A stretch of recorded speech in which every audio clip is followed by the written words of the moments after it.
The story of the parting of the Sea of Reeds, often translated as the Red Sea, is not merely an ancient tale of escape. It is the foundational miracle of the Old Testament, the thematic heart of Israel's identity, and a powerful archetype of divine salvation that echoes through to the final pages of Revelation. It is the moment where the God of Abraham, Isaac, and Jacob transitions from being the God of promises to the God of powerful, tangible deliverance.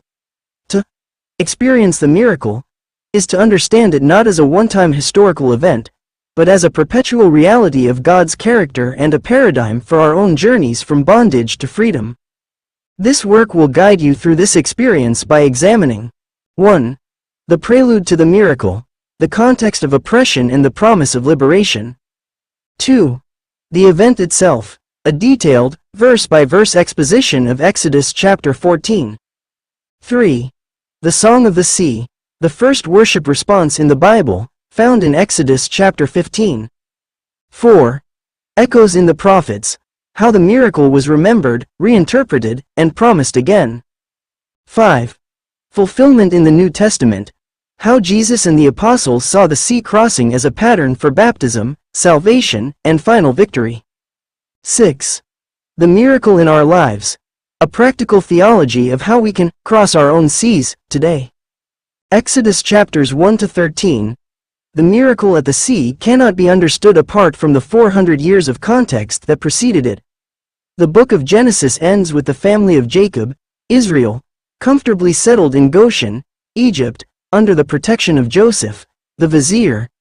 Exodus begins with a stark and ominous shift. The Israelites had just been freed from centuries of slavery in Egypt. Under the leadership of Moses, they had walked out of bondage, carrying with them the spoils of Egypt and the hope of a promised land. But their journey was far from easy. Pharaoh, realizing the enormity of his loss, had a change of heart. With a hardened spirit, he rallied his chariots and armies to pursue the fleeing Israelites. Picture the scene. Over 600,000 men, along with women, children, and livestock, were camped by the Red Sea. Behind them, the thunder of Pharaoh's army grew louder, the dust clouds rising on the horizon. Before them, the vast expanse of water stretched endlessly, an insurmountable barrier. Fear gripped the hearts of the people. They cried out to Moses, "Was it because there were no graves in Egypt that you brought us to the desert to die? What have you done to us by bringing us out of Egypt?" Exodus chapter 14 verse 11. In their desperation, they forgot the miracles they had already witnessed, the plagues, the Passover, the pillar of cloud and fire that guided them. They saw only their immediate peril and doubted the God who had brought them this far. Moses, however, stood firm. He had learned to trust in the Lord, even in the face of impossible odds. "Do not be afraid," he told the people. "Stand firm and you will see the deliverance the Lord will bring you today. The Egyptians you see today you will never see again. The Lord will fight for you. You need only to be still." Exodus chapter 14 verses 13 to 14. These words were not born of human confidence but of divine revelation. Moses knew that God's promises were sure, and he clung to them even when the situation seemed hopeless. His faith became a beacon of hope for the people, reminding them that their deliverance was not in their own strength but in the power of the Almighty. As the people stood trembling between the sea and the enemy, God spoke to Moses, "Raise your staff and stretch out your hand over the sea to divide the water so that the Israelites can go through the sea on dry ground." Exodus chapter 14 verse 16. Niv. Imagine the faith it took for Moses to obey this command. The sea was vast and unyielding, yet at the word of the Lord, it became pliable. Moses raised his staff, and a mighty wind began to blow. It was no ordinary wind. It was the breath of God, a divine force that parted the waters and created a path through the sea. The wall of water on either side stood as a testimony to God's power, a miraculous highway that stretched before the Israelites. The people hesitated, their eyes wide with wonder and fear. Could they really walk through the sea? Would the walls of water hold? But as they took their first steps, they felt the dry ground beneath their feet. The impossible had become possible. The sea had opened for them, and they were walking on a path that no human could have created. With the pillar of cloud leading them, The Israelites made their way across the seabed. Behind them, Pharaoh's army continued its relentless pursuit.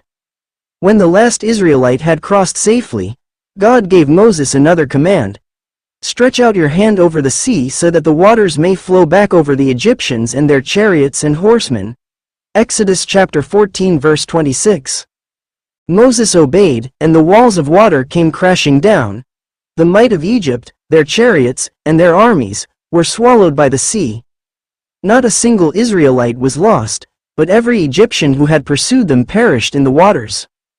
The people of Israel stood on the far shore, watching in stunned silence. The waves returned to their place, calm and undisturbed, as though the miracle had never happened. But the evidence of God's power was undeniable. They had witnessed the impossible, and they were forever changed. Overwhelmed with gratitude and awe, the Israelites burst into song. Led by Moses and his sister Miriam, they sang a hymn of praise to the Lord. I will sing to the Lord, for he is highly exalted. Both horse and driver he has hurled into the sea. The Lord is my strength and my defense. He has become my salvation. He is my God, and I will praise him, my Father's God, and I will exalt him. Exodus chapter 15 verses 1 to 2. This song, known as the Song of the Sea, became a timeless anthem of God's deliverance.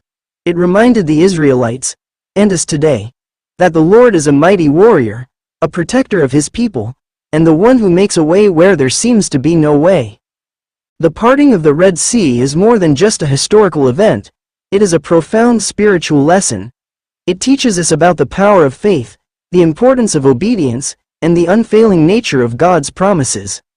It reminds us that no matter how dire our circumstances may seem, God is able to make a way. For the Israelites, this miracle was a turning point. It marked their transition from slavery to freedom, from fear to faith. It became a cornerstone of their identity as God's chosen people, a story they would tell their children and grandchildren for generations to come. For us, the story of the Red Sea is a reminder that the same God who parted the waters for Moses is still at work in our lives today. He is the God of miracles, the one who calms the storms and opens doors that no one can shut. When we face our own Red Sea moments, we can trust that he will make a way. Exodus chapter 1 verses 8 to 14. Now there arose a new king over Egypt, who did not know Joseph. And he said to his people, Behold, the people of Israel are too many and too mighty for us. Come, let us deal shrewdly with them, lest they multiply, and, if war breaks out, they join our enemies and fight against us and escape from the land. So they set taskmasters over them to afflict them with heavy burdens. They built for Pharaoh's store and, if war breaks out, they join our enemies and fight against us and escape from the land. So they set taskmasters over them to afflict them with heavy burdens. They built for Pharaoh's store cities, Pithom and Ramses. But the more they were oppressed, the more they multiplied and the more they spread abroad. And the Egyptians were in dread of the people of Israel. So they ruthlessly made the people of Israel work as slaves and made their lives bitter with hard service, in mortar and brick, and in all kinds of work in the field. In all their work they ruthlessly made them work as slaves. This passage establishes the central conflict. The not knowing Joseph signifies a deliberate erasure of history and covenant. Pharaoh's fear-based policy escalates from economic exploitation to state-sponsored slavery and finally to genocidal decree, Exodus 1:15-22. The Israelites' cry under this burden is the catalyst for the entire Exodus narrative. Their suffering creates the necessary vacuum for a salvation so dramatic that it will define them forever. Exodus 2:23-25. During those many days the king of Egypt died, and the people of Israel groaned because of their slavery and cried out for help. Their cry for rescue from slavery came up to God. And God heard their groaning, and God remembered his covenant with Abraham, with Isaac, and with Jacob. God saw the people of Israel, and God knew.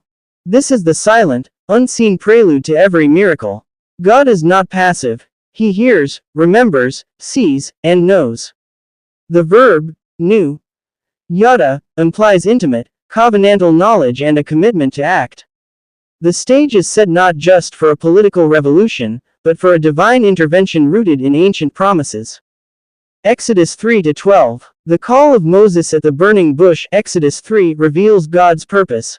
I have come down to deliver them out of the hand of the Egyptians and to bring them up out of that land to a good and broad land, a land flowing with milk and honey. Exodus 3:8. The 10 plagues are not random acts of power, they are a systematic decreation of Egypt, a judicial assault on the Egyptian pantheon, proving Yahweh's supremacy over all forces of nature and politics. The climax of this confrontation is the Passover, Exodus 12. The blood of the lamb on the doorpost signals a profound theological shift. Salvation is not earned by the Israelites' merit but is received by faith in the blood of a substitute. The Passover lamb's death secures their freedom from Pharaoh's sentence, but it is the miracle at the sea that will secure their freedom from Pharaoh's army. The first saves them from judgment, the second saves them from their enemy. Exodus 13:17-18. When Pharaoh let the people go, God did not lead them by way of the land of the Philistines, although that was near. For God said, "Lest the people change their minds when they see war and return to Egypt." But God led the parting of the Red Sea is more than just a historical event, it is a profound spiritual lesson. It teaches us about the power of faith, the importance of obedience, and the unfailing nature of God's promises.